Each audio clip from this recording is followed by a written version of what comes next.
Hello and welcome to this new video on how to customize your ChatGPT. So if you are new here, subscribe and press the notification bell icon so you don't miss any upcoming further videos. Now let's get started.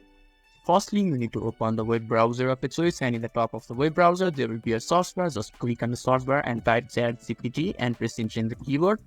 After that, your ChatGPT will be open and this is the interface that you will see in the screen. And in order to customize, you just have to look in the top right corner. There is a software icon with letter in it. Just click on there and a pop-up box will appear right in front of you, and there is customize ChatGPT option on the second. Just click on that, and there are two different questions that you need to answer. First question is, what would you like ChatGPT to know about you to provide better responses? Just give your response. And the next question is, how would you like ChatGPT to respond? And just give your honest answer, and you just need to click on the save button that is on the bottom right corner, and you will be able to customize your ChatGPT.